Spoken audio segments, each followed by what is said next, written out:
Fíjate que al final de abril, si mal no recuerdo, nada más que se nos ha ido pasando un poquito los días, se presentó algo muy interesante, que es un observatorio de trabajo digno. Y has hecho un trabajo, ¿qué podemos decir? Muy profundo.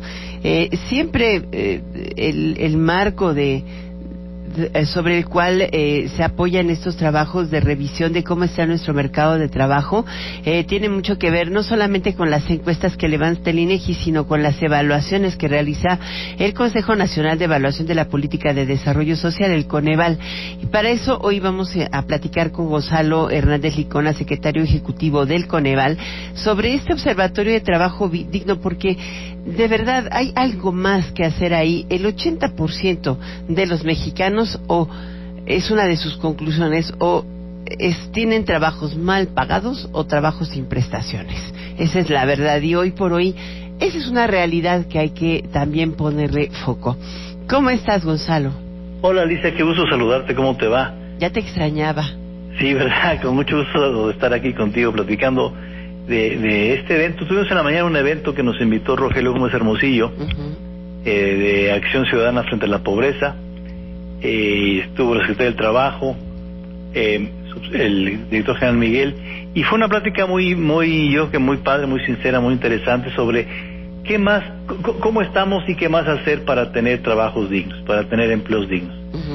Entonces, bueno, fue muy interesante y yo agradezco mucho también esa invitación. Pues empecemos a platicar sobre eso. ¿Qué se necesita en nuestro país para mejorar la calidad del empleo? Dicen hoy trabajo digno, es calidad, punto, ¿no? Tenemos probablemente índices de desempleo abierto muy bajos, aparentemente, pero simplemente si le metemos la tasa de desempleo abierto y de subempleo, pues alcanza poco más del 40% de la población económicamente activa. Así es, tenemos retos importantes en el trabajo. Nosotros hicimos un estudio sobre derecho al trabajo digno y socialmente útil, en donde ponemos exactamente lo que tú dices. Hay cosas en donde parecería que vamos bien, el desempleo en su posición abierta pues es de 3, 4%, 4.5%, pero eso a veces oculta cosas en las cuales población que tiene tasas críticas de ocupación pues ya se eleva a muchos más porcentaje de 30%, 24%, informalidad pues más del 50% de la población asalariada. Entonces sí tenemos retos importantes para mejorar el empleo, para mejorar los salarios, para mejorar las condiciones, y yo diría para mejorar el bienestar en general de la población, porque cuando, aunado al empleo, tienes cosas como educación, tienes cosas como arreglar de alguna manera la seguridad social, tienes retos como unos buenos programas de opciones productivas. O sea, hay cosas que van de la mano. Entonces, hoy en la mañana hablamos directamente del trabajo, pero también hablamos de esos elementos indirectos que afectan o benefician al empleo. Entonces, sí, son retos bien importantes. Ahora, yo veía, por ejemplo, uno de los puntos clave, ¿no? Decía justamente Rogelio Gómez Hermosillo que entre la administración del presidente Calderón y el presidente Peña, y sobre todo en este último, que hubo un crecimiento importante del empleo, todo el tiempo estuvo destacándose esto, se sumaron aproximadamente 6 millones de personas sin empleo digno. Esto es que no tenían o carecían de seguridad social, o que inclusive tenían ganaban por debajo de del sueldo acorde al trabajo que estaban realizando. ¿Cómo se puede definir una política pública que cubra estos dos elementos cuando hay tal restricción presupuestal? Yo creo que hay que estar conscientes de que hay varios elementos que abonan o pueden abonar al trabajo digno. Empiezo nuevamente con el tema de educación de calidad, ¿no? Ciertamente, mientras mejor educación, mayor productividad y mejores empleos eventualmente. Generación de oportunidades, Alicia, generación de empleos, crecimiento económico, ¿no? Podemos decir mucho acerca de reformas laborales y de protección al trabajo y de estabilidad, pero si no generamos las oportunidades y los empleos, si no crecemos más allá del 2%, pues el empleo asalariado va a tener dificultades. ¿Cómo mejorar el arreglo institucional? ¿Cómo mejorar el arreglo de seguridad social?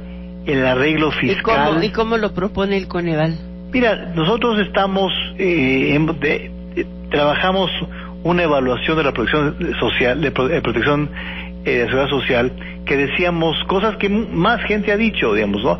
Que tenemos una seguridad social fragmentada, que tenemos una seguridad social que genera informalidad en el margen, y ese proceso genera una economía poco productiva. Si podemos cambiar la forma y tener una seguridad social mucho más universal, que no fragmente, que dé paso a que la gente vaya a cualquier empresa y que los empresarios tengan chances o incentivos de crecer y de mejorar la productividad, y que va de la mano con el tema fiscal. También es cierto que uno de los impedimentos para tener esa mejor seguridad social universal pues tiene que ver con que no generamos los recursos suficientes para que eso suceda. Ahora, impresionante, porque el sexenio pasado, de alguna manera, el tránsito de mucha gente que estaba empleada en la terciarización o en el sector informal, pasó a ser parte del Instituto Mexicano del Seguro Social, inclusive de jóvenes universitarios y demás. Esta parte, digamos, ha ido avanzando. El tema es cómo no detenerla, pero también cómo asegurar efectivamente acceso de seguridad social a otros sectores. Hoy un paso adelante podría ser, no sé qué piensas tú, el tema del empleo doméstico.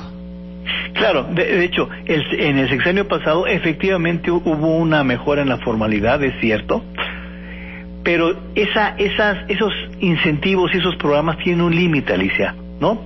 Y hay que cambiar de manera mucho más radical esos procesos, porque si no, por más que crezcamos al 3, 4, 5, y con estas mejoras que se hicieron en el sexenio pasado, la formalidad nunca va a crecer lo suficiente. Entonces tenemos que tener reingenierías, y por supuesto incluyendo el trabajo doméstico, que afortunadamente ya hay estas nuevas normas y leyes para que realmente se dé el trabajo doméstico. Creemos nosotros que si esto fuera inmerso dentro de la seguridad social universal, tendría un efecto mucho mayor, y todo eso abona al empleo.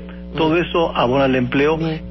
El empleo siempre lo hemos visto, lo he visto como este elemento bisagra entre lo social y lo económico. Cuando las cosas en lo social y en lo económico van bien, se refleja en el empleo, y al revés, ¿no? ¿Y tú crees que el programa de jóvenes trabajando esté realmente encaminado a mejorar las condiciones de acceso al empleo de los jóvenes? Mira, estamos empezando la evaluación del programa junto con la Secretaría del Trabajo, que hemos tenido ahí las puertas abiertas, y le agradezco mucho a la secretaria Luisa María Alcalde y a los funcionarios y funcionarias con los que hemos dialogado. Estamos empezando, de hecho, tanto para abonar a ese programa como para analizarlo de cerca, tenemos en el Coneval algunos jóvenes de ellos, ¿no? Entonces estamos contribuyendo al programa también nosotros, y vamos a ver cuál es